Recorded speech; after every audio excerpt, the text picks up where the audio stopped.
Hey guys, hello everyone, मैं हूं कशिश पटेल और आज मैं एफआई बीकॉम सेम 2 के स्टूडेंट्स के लिए मोस्ट आईएमपी क्वेश्चंस लाई हूं, जिसमें सब्जेक्ट का नाम है मॉडर्न बिजनेस प्रैक्टिसेस, जिसे बिजनेस एडमिनिस्ट्रेशन भी बोला जाता है, और उनकी एग्जाम की डेट है 6 अप्रैल 2026।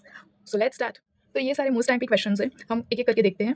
First, describe the various tools of motivation. ये वाला जो क्वेश्चन है वेरियस टूल्स ऑफ मोटिवेशन, जिसमें ये जो क्वेश्चन है 2025 नवंबर में भी पूछा गया था और 2025 अप्रैल में भी पूछा गया था। सो 2025 नवंबर वाला जो पेपर है ना, वो एटीकेटी का है और ये रेगुलर वालों का है। ओके, सो ये दोनों पेपर में पूछे गए थे और वो 2025 में ही पूछे गए थे, मतलब आपको ये पढ़ना ही है, छोड़ना नहीं है, स्किप मत करना। और दूसरा कि ये जो वेरियस टूल्स ऑफ मोटिवेशन वाला क्वेश्चन है, इसमें ना दो टाइप के टूल्स आते हैं, पॉजिटिव और नेगेटिव। तो चांसेस है कि positive tools of motivation individual पूछा जाए 7 मार्क्स में, या फिर नेगेटिव टूल्स चांसेस ज़्यादा पॉजिटिव टूल्स के हैं, क्योंकि वो आगे भी पूछा गया था इसलिए। सो 14 मार्क्स में भी ये आ सकता है, otherwise individually positive tools negative tools जो है वो 7 मार्क्स में भी आ सकते हैं। और मैंने यहाँ पे आई करके लिखा है। अब ये मैंने आई वर्ड क्यों डिनोट किया है, ऐसे सिंबलाइज किया है, क्योंकि मैंने जो बीकॉम किया है वो रेगुलर बीकॉम है। ओके, तो उसमें इंटरनल एग्जाम आती है, तो उसमें भी ये क्वेश्चन है, तो मैंने इसलिए यहाँ पे ऐसे डिनोट किया है। अगर आपको पढ़ना हो तो ही पढ़ना, वैसे तो वो ये जो क्वेश्चन है वो 2025 नवंबर में भी है और अप्रैल में भी है। ओके, तो आपको ये पढ़ना ही है। सेकंड है explain the expectations theory of रू। ये जो क्वेश्चन है 2025 नवंबर का है। Next, third, difference between communication and reporting. अब ये जो डिफरेंसेस है कम्युनिकेशन और रिपोर्टिंग के बीच, 2025 नवंबर में भी पूछा गया है, 2025 अप्रैल में भी पूछा गया है और इंटरनल में भी था, तो ये भी पढ़ना है आपको। नेक्स्ट क्वेश्चन है question number 4, state through diagram different types of communication networks. इसमें डायग्राम भी करना है आपको। ओके, करना है, क्योंकि पूछते ही है मोस्ट ऑफ कम्युनिकेशन नेटवर्क में। ओके, सो वो 2025 नवंबर प्लस 2023 अप्रैल में भी पूछा गया है। 2023 अप्रैल 2025 में पूछा था और 2023 में पूछा था। अब और ये क्वेश्चन जो है हमारे इंटरनल पेपर में भी था उस टाइम। ओके, नेक्स्ट है question number 5, state the components of event management. 2025 नवंबर में पूछा है और 2023 अप्रैल में पूछा है, विद इंटरनल पेपर में भी पूछा था हमारे। 6, पर्ट मेथड। ये तो मतलब पढ़ के ही जाना है, स्किप मत ही करना है ये वाला, भले ये पूछा नहीं है पर इसके कहीं ना कहीं एडवांटेजेस लिमिटेशंस कुछ भी इसमें से पूछ सकते हैं। ओके, तो आपको पढ़ना ही है ये टॉपिक, पर्ट मेथड, जो हमारे इंटरनल पेपर में थी। 7, इंपॉर्टेंस ऑफ चेंज मैनेजमेंट। ये चेंज वाला चैप्टर है, वो भी आपको एक बार देख लेना। उसके जो है ना कुछ कुछ टॉपिक्स है, मतलब एग्जाम में क्वेश्चन पूछे ही जाते हैं उसके, आप देख लेना, इसमें है भी, मैंने लिखे।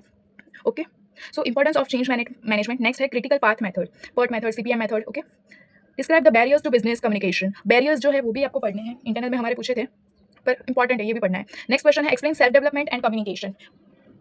ये भी हमारे इंटरनल पेपर में पूछा था। देखो मैं आपको इंटरनल पेपर के क्यों बता रही हूँ, मतलब इसमें क्वेश्चंस रखे हैं मैंने, क्योंकि वो है ना आने के चांसेस रहते हैं, भले वो इंटरनल में मतलब रेगुलर वालों के लिए ऐसा कुछ नहीं है, वो आने के चांसेस है उसके भी। ओके, नेक्स्ट है explain information technology for controlling. Next question number 12, ये वाली जो थियरी है आप देख लेना एक बार। ओके, ये थियरी आती ही है, छोड़ना मत ये वाली थियरी। 2025 अप्रैल में भी पूछी गई है, 2024 मार्च में भी पूछा गया है और इंटरनल में भी था। ओके, सो ये तो आपको नहीं ही छोड़ना है, पढ़ना ही है, बहुत शॉर्ट है और शॉर्ट नोट में भी आ सकती है। ओके, 13 नंबर का है importance of event management. Importance of event management जो है 2025 अप्रैल और 2024 मार्च में भी पूछा गया था, ये भी आपको करना है। 14 नंबर का है प्रोसेस ऑफ चेंज, 2025 2024 में भी पूछा गया है। नेक्स्ट है advantages and limitations of PERT method. मैंने आपको बोला था कि पर्ट की जो मेथड है वो भी आपको करनी है और एडवांटेजेस और उसकी डिसएडवांटेजेस है वो भी करनी है। Next positive tools of motivation. So मैंने बोला था कि वो इंडिविजुअल भी 7 मार्क्स में पूछ सकते हैं। नेक्स्ट है टाइप्स ऑफ कम्युनिकेशन, वो भी करना है, ईजी है वो तो। Improvements in communication. Next advantages of budgetary control, ये नहीं छोड़ना है आपको question, advantages of budgetary control नहीं छोड़ना है। 2024 मार्च में भी था, 2023 अप्रैल में भी था। Next question explain with criticism Herzberg's two factor theory of motivation. ये बहुत लंबा है, पूछा तो गया था 2023 में, बट करना हो तो ही करना, कर पा रहे हो तो ही करना, बहुत लंबा है ये इसलिए। Importance of communication. 22 short note systematic model of communication. 23 assumptions of break even analysis. अगर ये चैप्टर है ब्रेक इवन एनालिसिस वाला तो ही ये क्वेश्चन करना, वरना मत करना। अब आप देख रहे होंगे आगे के जो क्वेश्चन थे वो सारे मैंने ब्लू पेन से लिखे हैं और ये 3 क्वेश्चन ही ऐसे हैं जो मैंने ब्लैक पेन से लिखे। उसका रीजन क्या है, तो ये जो 3 क्वेश्चन है वो भी इंटरनल पेपर वाले हैं, तो आपको करना हो तो ही करना, कोई मतलब ऐसा नहीं है कि करना ही है, बट ये 3 जो है आप लास्ट में करोगे तो भी चलेगा। अभी मैं आपको कुछ और दिखा देती हूँ, आपको दिख रहा होगा पूरा। अभी इसमें कैसा है कि अभी मैंने जितने भी आपको 26 क्वेश्चन दिखाए, ओके, उसमें 1 to 8 नंबर के क्वेश्चन है वो 2025 नवंबर एटीकेटी का पेपर का है क्वेश्चन। 9 to 40 नंबर के जो क्वेश्चन है वो 2025 अप्रैल के हैं। 15 to 19 जो है 2024 फरवरी मार्च के पेपर के हैं। 20 to 23 नंबर के जो क्वेश्चन है वो 2023 के हैं और ब्लैक पेन वाले इंटरनल वाले हैं। ओके, और मैंने आई करके डिनोट किया है वो भी। सो अगर आप कंफ्यूज हो कि आपको कैसे प्रिपरेशन करनी है, इतने सारे क्वेश्चन है 26, तो आप क्या करना, देखो सबसे पहले ना आप ये मैं जो टिक करती हूँ वो क्वेश्चंस करना ही आपको। ओके, पहले वो क्वेश्चंस करना 1 3 4 5, पहले इतने कर देने। ओके, फिर नेक्स्ट जो है 12 13 14 19, दिख रहा है ना, 19, बस इतने क्वेश्चंस आपको कर देने हैं। ओके, अब आगे क्या करना है, इतने क्वेश्चंस आपने मैंने जितने भी राइट किए, ओके, कितने हैं, 3 और 3 6 और 7, हाँ 7 क्वेश्चन 7 क्वेश्चंस है। ओके, तो आपको इतने तो कंप्लीट कर ही देने हैं, पहले वो हो जाए फिर आपको कौन सी स्ट्रेटेजी यूज़ करनी है। देखो सबसे पहले ना आपको क्या करना है, जितने भी राइट वाले थे ओके वो आप कंप्लीट कर दो, उसके बाद ही ये वाली मतलब स्ट्रेटेजी यूज़ करना।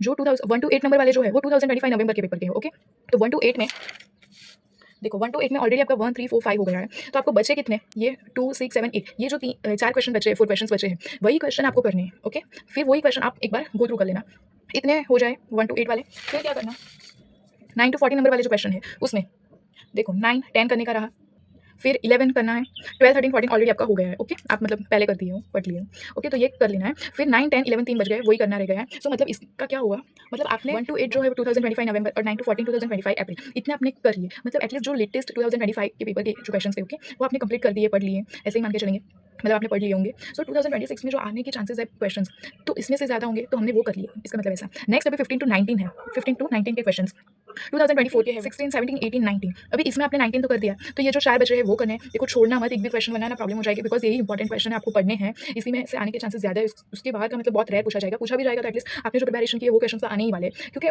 प्रीवियस में जो पूछा जाता है वही आगे पूछा जाता है, ओके। अभी नेक्स्ट है 20 to 23 वाले क्वेश्चन जो 2023 के हैं, 20, 21, 22, 23, ओके। अगर ये है तो ही करना, ओके, ये चैप्टर अगर आपने है तो ही करना, वरना आपको 22 तक ही करना है। अभी ये जो 3 क्वेश्चन बच गए, अगर आपको लग रहा है कि आपने सारे इतने क्वेश्चंस मतलब कंप्लीट कर लिए, प्रॉपर्ली हो गए, तो ही ये आगे के 3 करना। वैसे ये भी ईजी है, इसमें कुछ बहुत हार्ड नहीं है, बट कर लेना एक बार। Thank you so much for watching and do like, share, comment and subscribe to my channel BCom squad.